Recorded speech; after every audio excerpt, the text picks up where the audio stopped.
यहाँ पुरै सेकुवा हुँदैछ कुखुराको यहाँ नयाँ वर्षको कस्तो के महसुस भइरहेछ त सरोजी यहाँ रमाइलो महसुस भइरहेछ हैन नयाँ वर्ष विदेशमा पनि यसै गरी मनाइदैछ मनाइन्छ हैन सुख दुःख यस्तै छ अनुभव भइरहेछ हो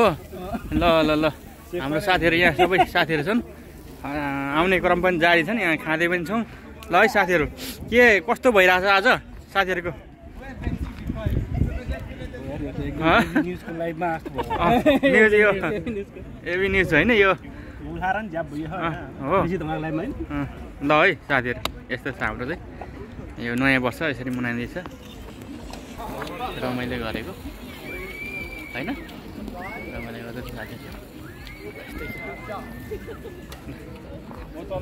पार्क यस्तो छ यो पार्क देख्छ तपाईले सबैतिर पुरै रमाइलो यस्तो पुरै पार्कै पार्क सबैतिर यस्तै छ आज एरिया कम्पाउन्ड सबै यसरी नै खाने हजुर यो भिडियो त उता जान्छ नि फेरि युट्युबमा जान्छ युट्युबमा ल है तपाईँले देखाएको थिएन त्यो देखाएको छैन त्यो देखाएको ल है ल भाइहरूले दामी बनाए हेर आज एकदम दामी बनाइरहनु भएको छ खुसी लागेर छ ल है साथीहरू फेरि यसरी रमाइलो भइरहेछ कस्तो भइरहेछ तपाईँलाई आज एकदम मौसम पनि बिन्दास हो मौसम पनि ठिकको छ है जाडो पनि छैन गर्मी पनि छैन आनन्द खालको मौसम हजुर ल यतातिर हाम्रो शरदजीले पुरा सेकुवा बनाइराख्नु भएको छ सेकुवा फ्राई भइरहेछ ल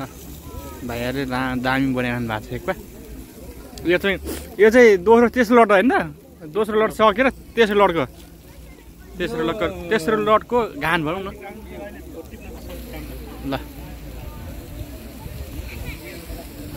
ल सबैलाई ह्याप्पी न्यू इयर सबैजना साथीहरूलाई नयाँ वर्षको धेरै धेरै शुभकामना छ 2082 सालको आज चाहिँ अन्तिम नेपाली